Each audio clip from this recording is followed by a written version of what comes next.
we're so excited today to be talking about another of the Disney canon films in our Talking Disney series that we have been doing. I think this is our 17th, if I'm not mistaken, episode of the podcast. And the number generator declared what we're supposed to talk about, and it landed on the 1985 Disney classic, as they like to call them. All of them are classics. We are talking about the Black Cauldron. This is the 25th film from Walt Disney Animation Studios. And I'm Rachel. Stanford is here. Hi, Rachel. Yes. So thank you very much for watching this movie. Oh, yeah, I know. I tell ya. I'm just glad I can talk with you about it. I always feel like I need therapy after watching this movie.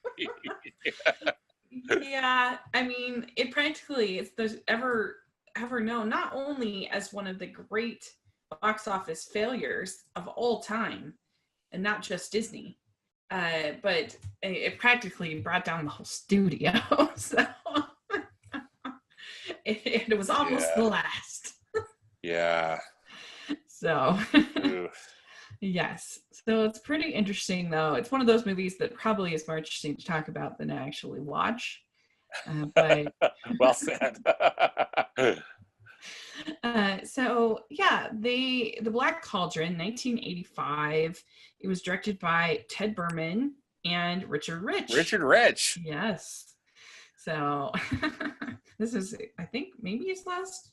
I don't know. I'm not sure when he was done with Disney, but he went on to do The Princess and the Swan Princess, and which was very popular, especially here in Utah. And yeah, so this is this is an interesting movie because I think that they were trying to get into kind of that fantasy sphere that was sort of popular at the time. Yes. You had Ralph Bakshi's Lord of the Rings. You had The Secret of Nim that had come out from the Don Bluth team. You had other films from sort of that era that were, sort of epic and fantasy, and even Star Wars to a certain extent was part of that. Yeah. Sort of movement, and I think that's why they wanted to do that. And one of the things I actually really respect is the author of the books, Lloyd Alexander, The Chronicles of Puritan. He seems like the most well-adjusted author of anybody I've ever known, because I've never heard him say anything but like, they had to do their vision. I sold, the book. They did their own thing, and that's fine. Like, he just has such a great attitude about this whole thing, which I really admire. Yeah, he's interesting to know, because I haven't read these books. I believe that the Black Cauldron is loosely based on the first two books in the Chronicles of Purdain, however you say it, series. Is that what you know? That it's very loosely based on those series, and that a lot of the fans of the books are really upset. But everything I've ever heard from him has always just been like, totally he's been chill about it. Good for him. I wonder if they even consulted with him on the film. Who knows how that whole thing worked. And so I always feel, and I felt like, and I feel even more after this viewing, is that when I get really critical or nitpicky about the characters in the story, I'm by no means an expert because I haven't read the books myself, So maybe this is the way that some of these characters are put in the books, and I'm not trying to slam Lloyd Alexander either. but I have never read the books either because I'm not a fantasy person. But I've just heard from other people that it's wild. I've heard that too. That it's wild. That it's not. And this was really the real brainchild of Ron Miller, who just recently passed away. The CEO, he was trying to get, he had inspired a lot of kind of darker themes, darker content for Disney. with movies like oh my gosh, Watcher in the Woods. Yeah. The what's the Ray Bradbury one? Something Wicked This Way Comes. Yeah, that one. Well, and even the Black Hole, which was kind of like in a way their Star Wars, their answer to Star Wars. That's a really dark movie, even though that was in 1979. But I kind of refer to these as the two black movies from very dark movies with the black the Black Hole and then the Black Cauldron. I kind of the Black Hole is a guilty pleasure of mine, but it's really it's a problematic film too, like this one. Yeah, I like the Black Cauldron. It's definitely really weird. It's really weird. I actually think it's more Star Trek than Star Wars. Yes, agreed. It feels very Star Trek-y. It's much more Star Trek. Yeah, in tone and yeah. And but yeah, so there was just that feeling of wanting to kind of go in darker directions and be more adult and different things. And you kind of saw that again later on with when Michael Eisner was in charge and him trying to kind of get a more adult feel into things like Alien Encounter and some of the other projects. And it's never done all that well for Disney. Yeah, that's true. It's never, that's their current problem. We'll see now that they're kind of in a new era with the acquisition of Fox, but for a long time in the last probably 20 years, definitely the thought has kind of been to know what you are, know your space, and not really push. And some people are like, oh, they don't take any risks, they're really boring. But you can't really blame them that almost every time the Disney company as a whole took big risk, it failed. Yeah. And Rachel, I could be a little off on my timeline too, but I think this was clearly, I don't know if this was the movie that got the board of directors to, and Roy Disney's son, who was a big advocate particularly with Disney Animation, but to bring in Michael Eisner and Jeffrey Katzenberg. Yeah. And if I'm not mistaken, the Black Cauldron was just about to get released when they brought them on, and I think they saw they didn't know what to do with it, and like, we'll just release it. Because it's just like we can't fix. I think they were done spending money on it, and they're just like, we got to get this released. I hope I'm being accurate with that. So, but after it had been, I guess there was a screening that was not good. It did not go well. And it was originally going to be released in 1984. They had this screening in Burbank and it went terrible. And so Jeffrey Katzenberg was freaked out. And evidently it was too intense and frightening for the majority of the children in the audience. And man, I would kill to see that rough cut. Oh, that would be so interesting. Wouldn't that be so fascinating? It would, actually, yeah. Yeah. But, frankly, it might have been. I wonder if it would have been a better film. I wonder. It can't have been. It could have been any worse, yeah. Let's be real. So, so then Jeffrey Katzenberg went in went into the editing room. Like, he literally made. That's right. I've heard this story too. The reel. And that he thought were particularly graphic, that he thought would alienate children, family audiences. It says that films were generally edited in storyboard form using Leica reels, later known as animatics. And Joe Hale, the producer, objected to Katzenberg's demands. Katzenberg responded by having the film brought into an edit bay and editing the film himself, which is nuts. Can you imagine if Bob Iger was like sitting in the Endgame making cuts to your movie? Like, holy smokes. And I guess Michael Eisner freaked out that Katzenberg, rightfully so, had done this. And so they delayed it for a whole nother year. For another 7 months, because it was going to be released Christmas 1984. Delayed it till 1985. They put it in the summer of 85. Okay. And I guess it was ultimately cut by 12 minutes with existing scenes rewritten, reanimated for continuity. And this is many of the cut scenes involved extended character interactions, but other trims involved violent content, including the undead Cauldron Born, who are used as the Horn King's army in the final act of the film. Yeah. Yeah. Because that's so truncated. That totally makes sense. Because it's just like, oh, then it's over. Like, okay. Yeah. Yeah.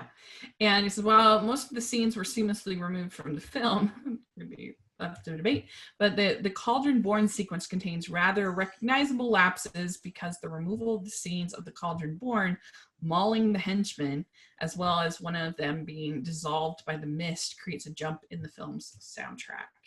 Oh, interesting. Okay. And it is the first Disney animation film to receive a PG rating. Yes. Even in this cut version. Mm-hmm. So, yeah. But I'm curious. I sure would love to see that stuff that got edited out by Jeffrey Katzenberg. It's so crazy. I cannot imagine Katzenberg. Wow. I mean, Michael Eisner must have just lost it. Yeah. By then they were probably just so tired and so frustrated, and it's it's crazy. It's crazy. And then, thankfully they turned it around, because then we got just that whole, all that goodness that came out, Yeah. But here, I just feel like this clearly was rock bottom, For sure. Yeah. I said it's one of the biggest box office failures in the history of movies, not just Disney. That's insane. So I like how, to his credit, I like how they did it in widescreen, because I think that probably was. I thought some of those shots were really cool in the film. I was trying to pay closer attention to the animation this round too, but still, there were so many problems, and it's so inconsistent. That. I don't hate the animation for the most part, but yeah, it starts out the movie with the evil king is thrown back into it. Gives this sort of lore at the beginning, and I forgot to write down who the narrator is. It's John Huston, which totally freaked me out. I didn't know that, or I had forgotten. I'm like, what? They got John Huston to do. Yeah, but it does feel very Lord of the Ringsy. Oh, absolutely. Yeah, it does. And so you find out that the evil king has been thrown into the Black Cauldron, and he can only be released through this, I think, the sword or whatever. And then when he's released, then the armies of the dead, whoever unleashes the Black Cauldron will be able to rule over the armies of the dead, or something like that. Right. This Black Cauldron. Yeah, it was, if whoever possesses it, and it does whatever you're supposed to do to it. Right. Yeah, it's gonna be like the king of all evil. Right. And so then we get to meet Tarun, our lead character. He is working in a pig pen for the what's that guy's name? Dalben, or I think that's how you pronounce it. There's a lot of weird names. All the names are weird. Yeah. Yeah. Yes. And so Dalben is the pig farmer, but he makes Tarun work with this particular pig named Henpen. And Tarun wants Hen Wen. Or Hen. Yeah. Yeah. Oh, yeah. Henpen. Is it Henpen? No, I think it's Hen Wen. You're right. Sorry. Okay. No, just so no one comes after us, right? And when, that's right. I wrote it down. And this is the weirdest thing. I guess this is part of the book. That the pig is a magic pig that can has visions of the future. When he puts his snout in water. Yeah. It's like, what in the world? This oracular pig And yeah, I just figured that's what it's probably from the book, and it's weird, but it's weird. It's super weird. Yeah. And so, yeah, Taryn, he has these dreams of becoming a hero. He wants to be famous. And the problem with Taryn is that he doesn't want to help people. He has no sort of, all of his desires, his dreaming is selfish. It's all that he wants praise. He wants everyone to cheer for him. He wants to be famous and praise throughout the land. It's not about service at all of what he could do. And so it just makes him kind of an unlikable character. Yes. See, that's the problem I have throughout this movie, or one of the many problems. Taryn is unlikable from frame one. Yeah. And he never really becomes likable. Because even though maybe he does some selfless acts, he's still just all about himself. He doesn't do any selfless acts, though. The only person in the whole movie who does a selfless act is Gurgi. Everybody else is literally, there's a scene, we'll talk about it later, but there's a scene where there's this sword of truth. He literally just picks it up. It's not that's hard. true, because it's right. I'm thinking sword. Why is he considered worthy to pick up that sword? Why wasn't it harder? Like, what?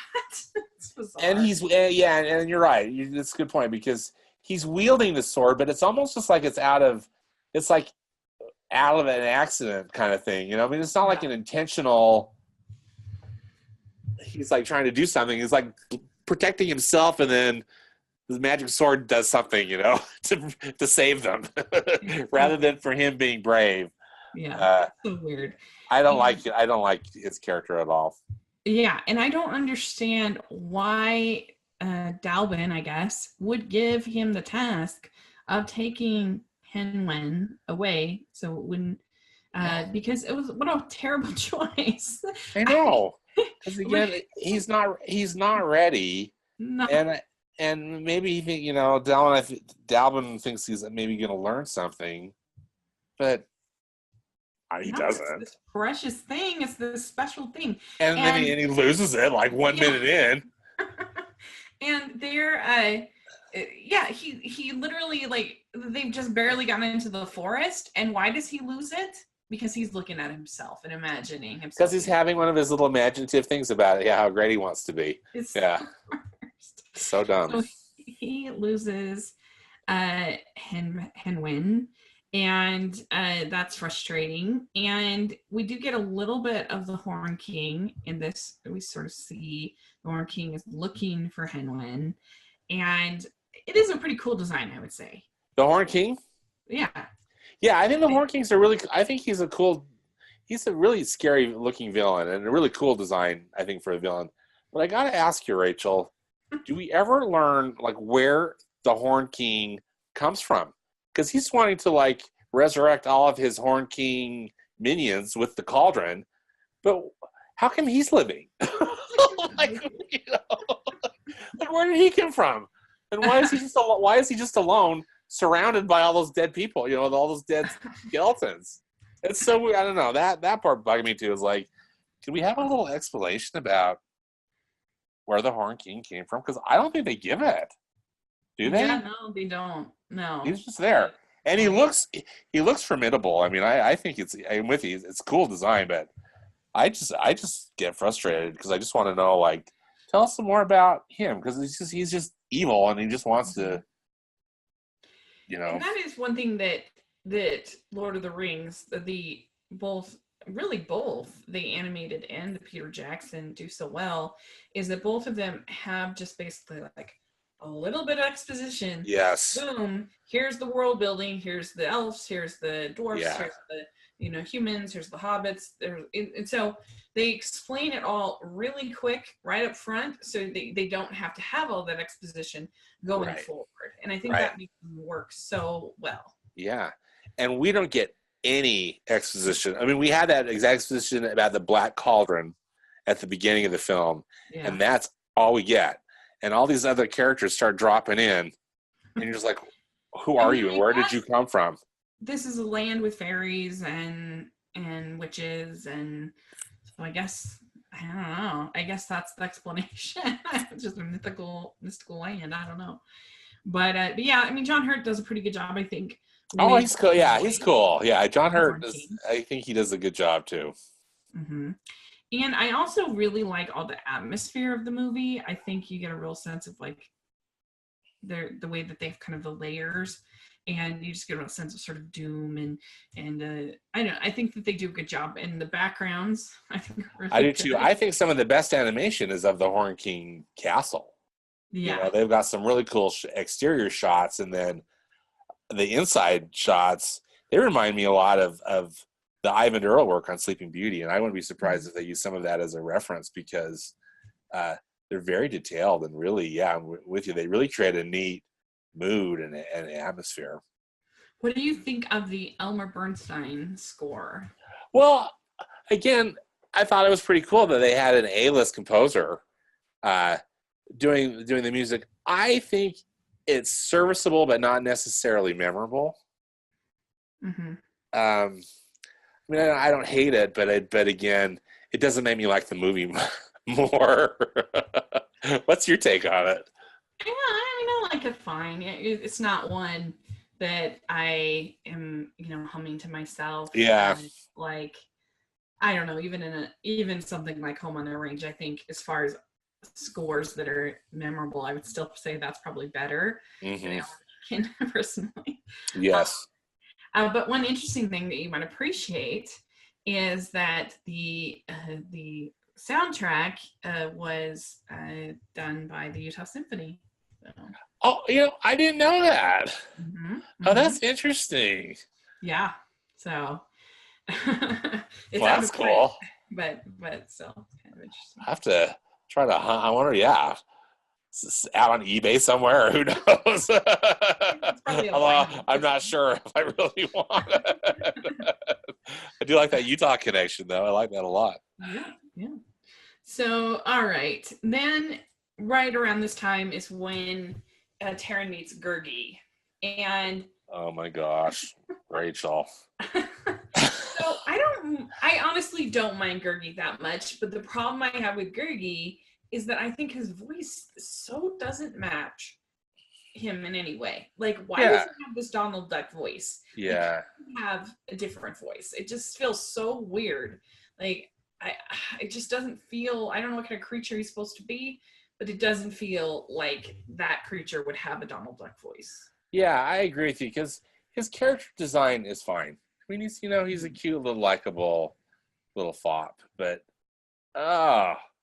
that voice, you just, and the munchies and crunchies, you just want to, I just can't stand when Gurgi shows up, just can't stand it. Sorry to be so negative. Just, And so, yeah, then you have some kind of back and forth. Taryn's trying to save Henwin at the castle.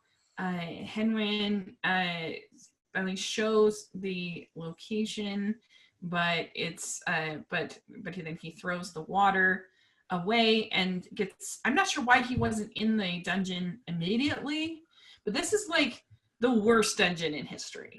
It is terrible. So true. They don't have them chained down at all. Like, they needed to get lessons from Maleficent out of a dungeon, because they're not chained down at all. They're just free to roam around. And so I'm saying everything in this castle scene is way too easy. So that's when we meet. He throws Henwin over the edge, and then and so Henwin's free. So we don't know what's happening with him for a long time. Right, but he disappears for a huge chunk of the film. Right. Yeah. And and so then he's in the dungeon, and that's when we meet Princess Elenwee, I think is what. Elenwee, I think. Okay. Elenwee. I don't know. Yeah. Who knows? But and it's very much the same. She's just like, I've decided I'm going to escape today. Like, what? I know. And they're like, and I think she might have said why she was in the prison. Did they want her bauble? She's got that like magic bauble thing, but that also leaves her too. That's gone. That's right. I forgot about that.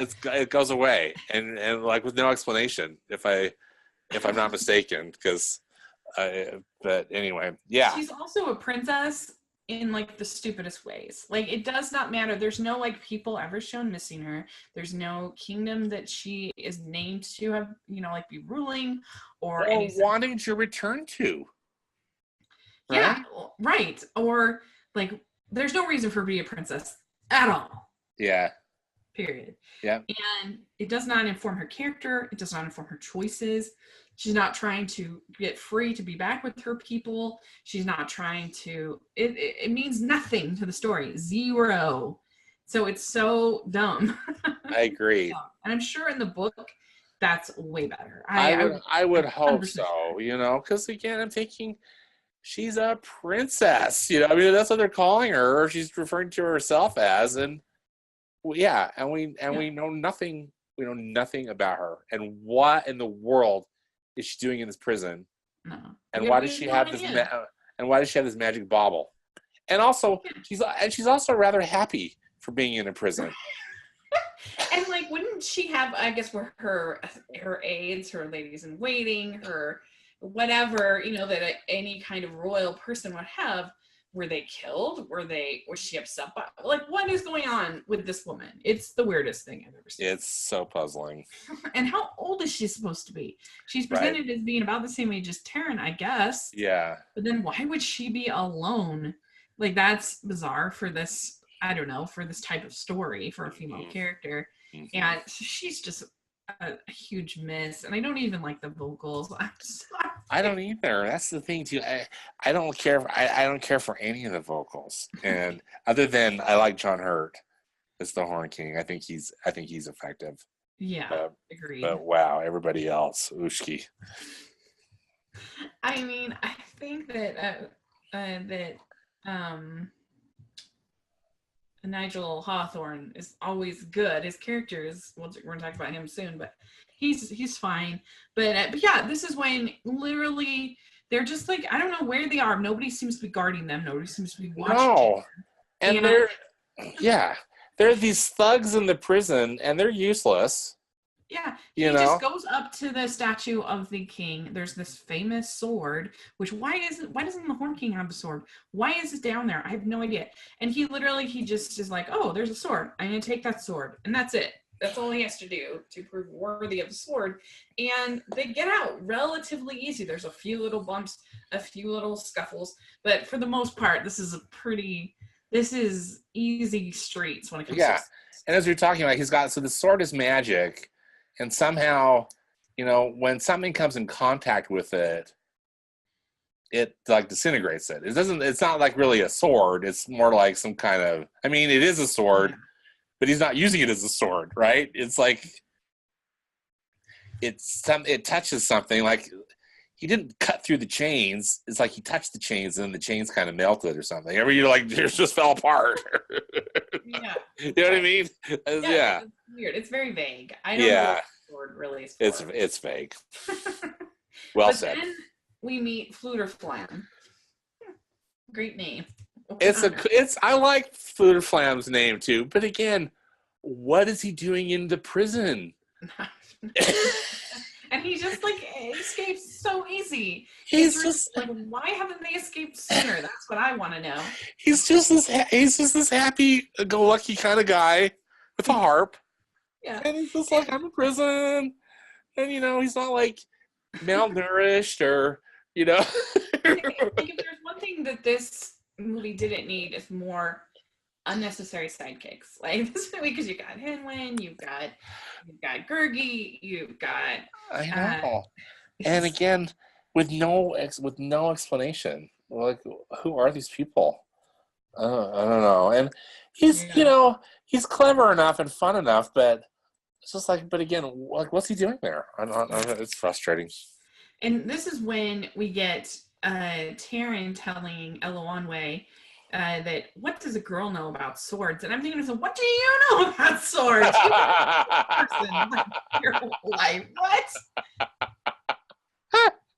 She's a princess. She probably knows more about swords than you do. Yeah. Yeah. So yeah, it's crazy. And but he says, Taryn, he's not afraid, and Eloise just takes it. She just she has no, like we've talked about, she has no role. She has no people missing her. She has no reason to. She's not a part of the plot at all. Like she's not needed to do anything. And there's not even like a little budding. You think there might be a budding romance, and there's not even that. Well, they kind of really hinted at the end. It's like a hint. Yeah. But it's totally not earned at all. No. Because he's just being a jerk. And anyway, so then they're joined by Gurgi, and he finds because I think he follows his Henwen's tracks. Anyway, he's joined back with him. I don't know where he's been, but then they go and they find the fair folk, and I think they're pretty cute. These little fairies. I think the fair folk, yeah, they're pretty cool design. They're kind of like flying Smurfs in a way. They're in different colors, but I like the animation, how they had them glow. Mm-hmm. I thought that looked pretty cool. How the different fair folk, and then they're all these different kind of bright colors, and again, all they do, it seems like the fair folk just kind of bicker with each other. I don't know necessarily what their purpose is, but it's I'm thinking it's fantasy novel, fantasy story. There's going to be fairies, so that's okay. Yes, and and so there's the king, Idle leg, something like that. Yeah, they're basically like Smurfs. These fairies. Yeah, they're flying Smurfs. Yeah, and so there is Dolly, who is sent with them to go to the marshes of Morva, and to go and find and they send Henwin back to Dalbin. So that was completely unnecessary. Why did they really the whole Henwin thing is completely unnecessary to this whole story. Yeah, because Henwin then is gone, and we don't see him again. Spoiler alert! Until the last scene of the movie. And he provided no information at all.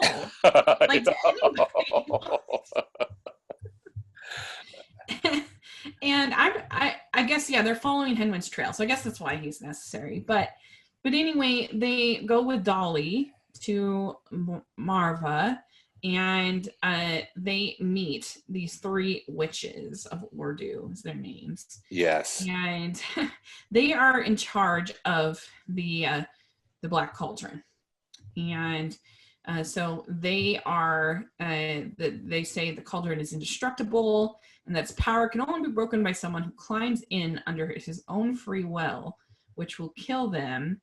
And so Taryn, he wants to destroy the cauldron all by himself because he's still seeking that fame, which is weird. And and then there's so they make a deal between the witches and Taryn that basically they kind of trick them to giving up the sword for the cauldron, but they find out, like I said, that the only way that the cauldron can be destroyed is through somebody sacrificing themselves into the cauldron. And I hate these witches. They're the worst. They are really horrible witches. Yeah. They're not my favorite, especially the one that's 90% bosom. I'm not a fan of that. Well, they're because again, they're like one of those things that they're kind of scary, but they're also being played for comic relief, I think, too, in a way. And it just doesn't work. I don't like the character. I'm with you. I don't like the character designs, and I just don't like what they're doing. Part of it is that they're being, they're being witches. They're doing their job, but it's really a frustrating scene. And I am with you. I think much of it has to do with their character design. Yeah, and so why did they want the sword? Do we know why they want the sword? Again, I think it's because it's the only thing that's of value that because you think it's not like they were looking for this magic sword, were they? oh, they're like, oh, we've been looking for that. I don't think No. they. No, it's just the only thing that Taryn and his posse have that's of value. I think, but who knows? I It's didn't really get confusing. I that. don't understand this whole exchange very well. And and so they end up with the Black Cauldron, but it's not effective because I don't know. It's not, they're not able to destroy it unless somebody sacrifices. And you get this little scene. A dolly leaves and leaves them. So glad he was in the movie. Yeah. And then Elonway says to Taryn, "I believe in you." And this is the only sense that we have any sort of even friendship really between them. Yeah. They've bickered up until then. Yeah. So I don't know why she believes in him, but there you go. And agreed. And then they're captured by the Horn King. And we do get a pretty cool sequence, I think, of the Horn King calling the dead, army of the dead, out of the cauldron. And yes.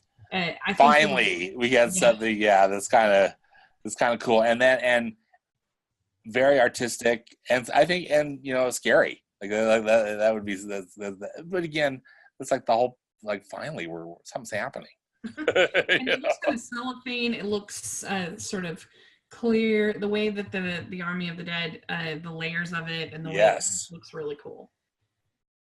I like the color palette that they used, mm-hmm. and I think that I think is a really cool scene. The scene that Jeffrey Katzenberg cut.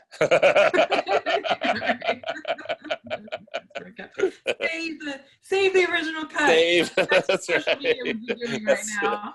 People want the Song of the South. We should be talking about. We want the Black Cauldron original cut. It wouldn't be the Snyder director's cut. Yeah. And so then Gurgi says that he says to Taryn has many friends, Gurgi has no friends. And he jumps into the Black Cauldron, which I think could actually be a moving moment, but it's undercut by the ending. Yeah. It's not a real sacrifice at all. It's not. And you haven't really spent enough time with Gurgi to be really that attached to him. No. And for me, Gurgi just drives me absolutely crazy. Like please, wish he had jumped in earlier, because it's just like, make him stop. Or give him a different voice.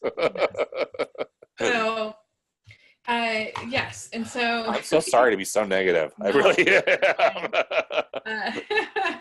So the final destruction, because when he jumps in the Black Cauldron, then the Horn King is destroyed, and that all is animated. I think pretty cool. And the Army of the Dead is destroyed. I agree. Again, that's it's the big climactic battle, and it's cool. Seeing it, that's pretty cool. Yes. And so then we get a little scene where they've escaped, and Taryn bargains with the witches, and he says, I would trade the cauldron for Gurgi. He's my friend.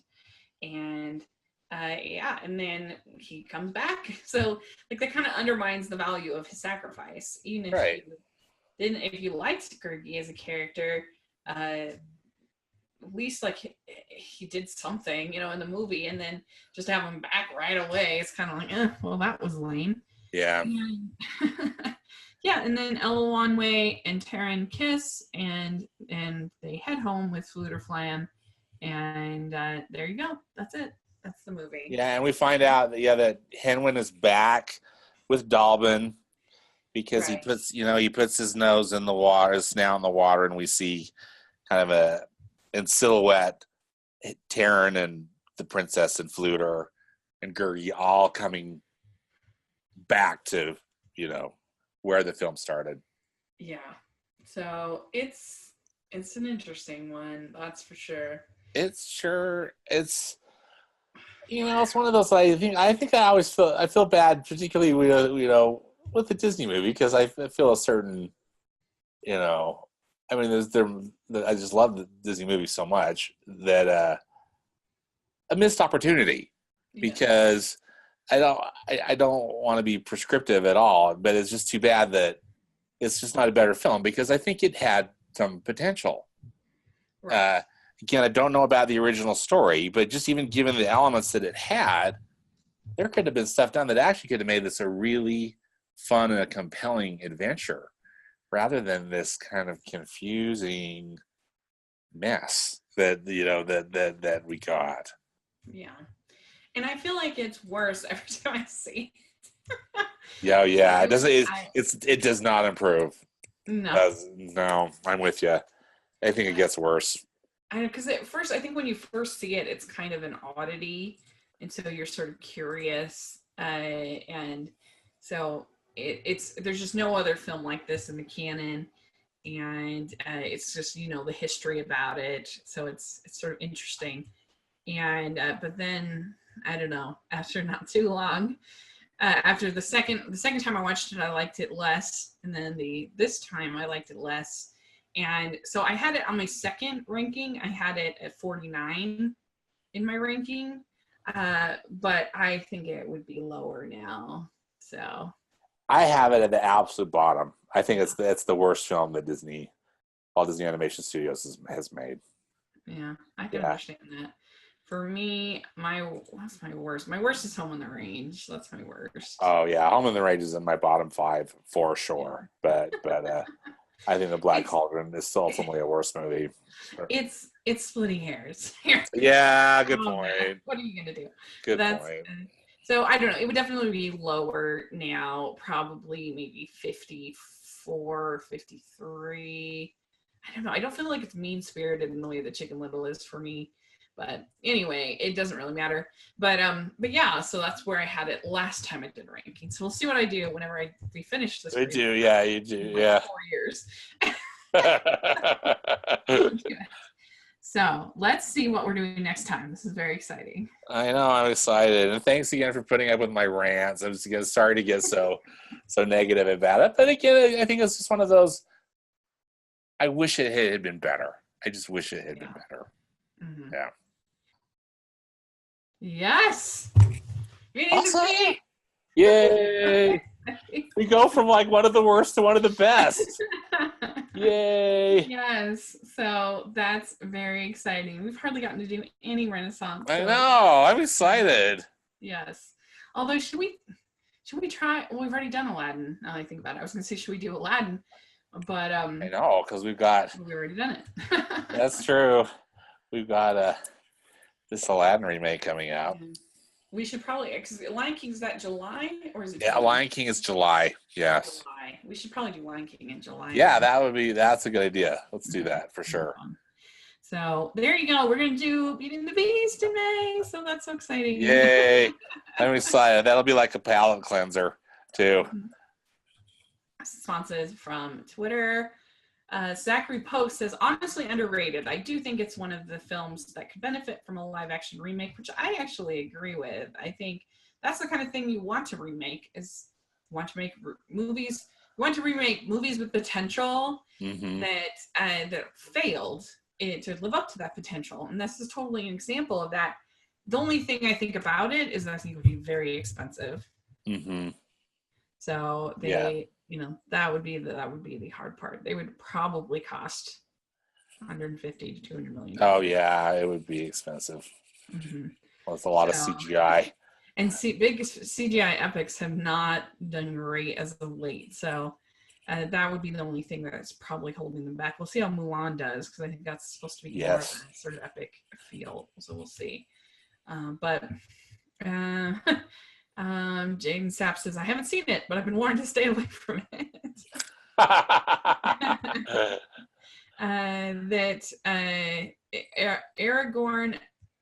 Aragon says it was confused as to what it wanted to be, either dark tale or a cutesy story. And then Dale 46 Whiteley says, I remember being 12 when this came out and didn't care to see it. Also, pre-86, if you blinked, you missed a Disney movie. So that's true. Yeah. And then MC Myers says it almost succeeds at what The Secret of NIMH is.